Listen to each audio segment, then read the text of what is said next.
ختم ہوں گی اور مشرکین مکہ جو ہیں وہ مسلمانوں کو ایک قوت تسلیم کریں گے، برابری کی سطح پر ان کے ساتھ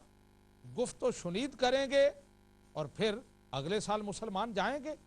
اب جب خواب دکھایا گیا تو خواب میں کوئی 15 مہینوں کی مدت تو طے نہیں ہوئی تھی، 1 سال 2 سال، اور پھر بالکل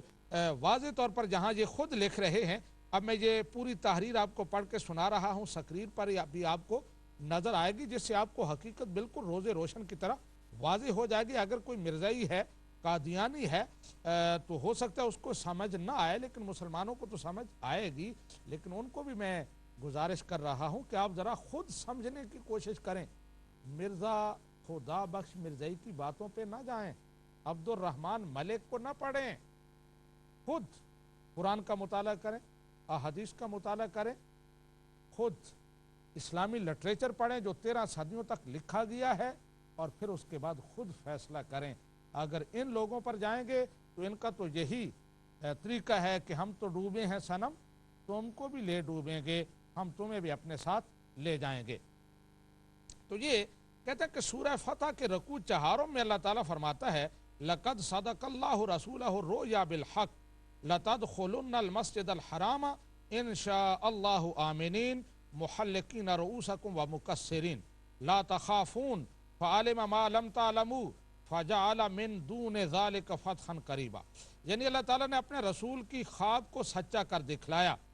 اور اس خواب کا مضمون یہ تھا کہ انشاءاللہ تعالیٰ تم ضرور مسجد حرام میں امن کے ساتھ سر منڈاتے اور بال کترواتے ہوئے بے خوف و خطر داخل ہو جاؤ گے، اور تم اس بات پر آگاہ کیے گئے جس کا علم تم کو نہیں تھا، اور پھر اس کے ساتھ ہی ایک قریب کی فتح اللہ تعالیٰ نے تمہیں عطا فرمائی۔ اب یہ پورا ایک فتح مبین عطا فرمائی، دوسرا عمرہ۔ اب جب پہلی دفعہ نبی کریم صلی اللہ علیہ وسلم تشریف لے گئے تو صلح حدیبیہ کی صورت میں فتح مبین عطا ہوئی، اور پھر وہیں جو وعدہ طے پا گیا، لکھا گیا، قریش نے سائن کیے کہ اگلے سال تم عمرے کے لیے آؤ گے، تم عمرہ کرو گے، اور وہ جو عمرہ والی پیشین گوئی تھی، جو عمرہ والا جو خواب میں اللہ تعالیٰ نے دکھایا تھا، وہ بھی پوری ہو گئی کہ اگلے سال مسلمان عمرہ کے لیے آئیں گے، ورنہ اس سے پہلے مسلمان سوچ بھی نہیں سکتے تھے کہ مشرکین نے جس طرح انہیں مکہ سے نکالا تھا دوبارہ وہ مکہ میں انہیں جانے دیں گے، برضا و رغبت سائن کر کے دیں گے کہ تم اگلے سال عمرہ کے لیے آ جانا۔ تو بالکل اسی انداز میں وہ خواب پورا ہوا، وہاں کوئی نہ تو سال کا تعین تھا نہ کوئی مدت کا تعین تھا۔ اس لیے یہ کہنا کہ نبی کو سمجھنے میں غلط فہمی ہوئی، اگر سمجھ لیتے تو 6 ہجری کو وہ نہ جاتے عمرہ کے لیے، صلح حدیبیہ کا واقعہ نہ ہوتا، وہاں سے واپس نہ لوٹتے، بلکہ اگلے سال جاتے۔ اگر اگلے سال جاتے تو پھر وہی صلح حدیبیہ ہوتی، معاملہ اگلے سال پہ پڑ جاتا۔ اللہ تعالیٰ کی مشیت بالکل اسی طرح تھی، تقدیر میں یہی لکھا تھا کہ جائیں گے، وہاں صلح حدیبیہ ہوگا، مشرکین اپنی کمزوری تسلیم کریں گے، وہ انہیں اجازت دیں گے، اور اپنی انا کو رکھنے کے لیے 1 سال کی وہ مہلت مانگیں گے کہ ایک دفعہ اس دفعہ واپس چلے جاؤ تاکہ ہماری کچھ عزت رہ جائے، اگلے سال آ جانا ہم یہی کہیں گے کہ ہم نے انہیں اجازت دی تھی تو تب آئے تھے۔ یہ بالکل مشیت الہی کے مطابق وہ واقعات پورے ہوئے، اور پھر اس میں کتنی حکمتیں، کتنے اسلام کے فوائد ہیں، ان پر بات کی جائے تو گھنٹوں اس کے لیے چاہیے کہ کس طرح وہاں وہ حضرت ابو جندل آتے ہیں جو مسلمان مکہ میں قید تھے، پھر ان کو واپس بھیجا جاتا ہے، پھر وہاں سے وہ مسلمان ایک وہ سمندر کے کنارے جا کر خیمہ لگاتے ہیں، ان کے کس طرح راستے کھلتے ہیں واپس آنے کے، اور مسلمان پوری دنیا میں پھیل کر امن کے ساتھ تبلیغ کرتے ہیں۔ وہ مشرکین جنہوں نے ان کے ساتھ لڑائی کی ٹھانی ہوئی تھی، ہر وقت کوئی نہ کوئی شرارت کرتے رہتے تھے، وہ معاہدہ کے پابند ہو کر بیٹھ جاتے ہیں کہ اب ہم تمہارے خلاف جنگ نہیں کریں گے۔ پھر نبی کریم صلی اللہ علیہ وسلم مختلف شاہان عالم کو خطوط لکھتے ہیں، ان تک اپنی دعوت پہنچاتے ہیں، اور اسلام کا بول بالا ہوتا ہے، اسلام کا جھنڈا بلند سے بلند ہوتا چلا جاتا ہے۔ تو یہ بالکل جیسا اللہ تعالیٰ نے فرمایا تھا اس کے مطابق واقعات ہو رہے ہیں۔ لیکن مرزا خدا بخش مرزائی نے اس کو بالکل مولڈ کر کے غلط انداز میں پیش کیا۔ آگے کہتے ہیں کہ اس آیت کا شان نزول صلح حدیبیہ کا واقعہ ہے، اور وہ یوں ہے کہ رسول اللہ صلی اللہ علیہ وسلم نے خواب میں دیکھا کہ میں ماں اپنے اصحاب کے مکہ معظمہ میں با امن بلا کسی خوف و خطر کے داخل ہوا اور حج کیا اور سر منڈوائے اور بال کتروائے۔ جب یہ خواب اصحاب رسول صلی اللہ علیہ وسلم نے سنی تو بہت ہی خوش ہوئے اور فوراً اسی امید پر رسول اللہ صلی اللہ علیہ وسلم کے ساتھ مکہ معظمہ کو چل پڑے۔ رستہ میں حدیبیہ کے مقام پر کفار مکہ کی طرف سے آگے بڑھنے سے روک دیے گئے، بلکہ جو شرائط مابین رسول اللہ صلی اللہ علیہ وسلم اور کفار مکہ کے قائم ہوئیں وہ بظاہر مسلمانوں کے لیے مضر تھیں۔ اس سے بہت سے لوگ ناراض ہو گئے اور بعض تو اس خواب کی سچائی پر شک لائے، اور حضرت عمر جیسے بہادر اور مضبوط دل کے انسان میں بھی ایک طرح کا تردد پیدا ہوا اور سوال کیا گیا، کیا تم رسول اللہ نہیں ہو کہ ایسے دب کر شرائط قبول کرتے ہو؟ اور کیا آپ نے کہا تھا کہ حج بامن ہوگی؟ تو رسول اللہ صلی اللہ علیہ وسلم نے فرمایا تھا، میں نے کب کہا تھا کہ اس سال ہی حج ہوگی؟ تو بات بالکل واضح ہو گئی کہ صحابہ کرام جو ظاہر ہے کہ نبی کریم صلی اللہ علیہ وسلم جس انداز میں مشیت الہی سے واقف تھے اور دیکھ رہے تھے، صحابہ کرام کو تو اس کی خبر اتنی نہیں تھی، ان کا پریشان ہونا تو ایک فطری بات ہے، لیکن نبی کریم صلی اللہ علیہ وسلم ان کو بتا رہے ہیں کہ میں نے تمہیں کب کہا تھا کہ اسی سال عمرہ اور حج کریں گے؟ میں نے تو یہ کہا تھا کہ ہم امن کے ساتھ داخل ہوں گے، اور آپ نے شرائط پڑھی، ان میں لکھ دیا گیا کہ اگلے سال ہم ان کی اجازت سے، ان کی رضامندی سے مکہ میں داخل ہوں گے اور عمرہ کریں گے۔ تو اس میں کون سی بات ہے؟ مرزا غلام احمد قادیانی کیا یہ کہہ سکتا کہ میں نے کب کہا تھا 15 مہینے میں عبداللہ آتھم مرے گا؟ اگرچہ اس نے کہا ہے کہ میں نے یہ کہا تھا کہ میری زندگی میں مرے گا، روحانی خزان میں لکھا ہے، لیکن روحانی خزان میں دیگر کتابوں میں بار بار یہ بھی لکھا ہے، کئی بار لکھا ہے کہ 15 مہینے اور 5 ستمبر 1894 تک قادیان میں ماتم بپارا وظیفے پڑے جاتے رہے کہ آج سورج غروب ہوتے ہی مدت ختم ہو جائے گی، اگر عبداللہ آتھم نہ مرا تو ذلیل و رسوا ہو جائیں گے۔ اس وقت تک مرزا نے کوئی یہ نہیں کہا کہ میں نے کب تمہیں کہا تھا 15 مہینے، بلکہ لوگوں کو لکھا، خطوط موجود ہیں، اپنے ساتھیوں کو لکھا کہ 15 مہینے میں سے صرف 15 دن رہ گئے ہیں، لیکن وہ ابھی فربا دناتا پھر رہا ہے، اسے تو کچھ بھی نہیں ہے، معلوم نہیں کیا ہوگا کل ہمارے ساتھ، ہماری ذلت اور رسوائی کا سامان ہو رہا ہے، جہاں تک لکھا۔ اب ان چیزوں کو نبی کریم صلی اللہ علیہ وسلم کی پیشین گوئیاں، آپ کے جو واقعات ہیں ان کے ساتھ غلط انداز میں جوڑنا اور پھر یہ لکھ دینا کہ بعض اوقات انبیاء سے بھی فہم پیش گوئی میں غلطی لگ جایا کرتی ہے، اتنا بڑا ظلم ہے۔ اب یہاں تک پیشین گوئیاں لکھی ہیں، اس سے آگے پھر یہی انداز اپناتے ہوئے خواب اور رویا، انبیاء کے جو خواب ہیں ان کو اسی انداز میں مرزا صاحب پر فٹ کرنے کی کوشش کی۔ کہتے ہیں کہ حضرت یوسف علیہ السلام کو خواب آیا تھا، خواب میں انہوں نے دیکھا تھا کہ 11 ستارے اور ایک سورج انہیں سجدہ کر رہا ہے۔ تو کہتے ہیں بعد میں یہ خواب اس طرح ثابت ہوا کہ بیٹوں آپ کے بھائیوں نے اور آپ کے والد نے آپ کو سجدہ کیا، تو بالکل اسی طرح خواب ہوتا کچھ اور ہے لیکن اس کی تعبیر کچھ اور ہوتی ہے۔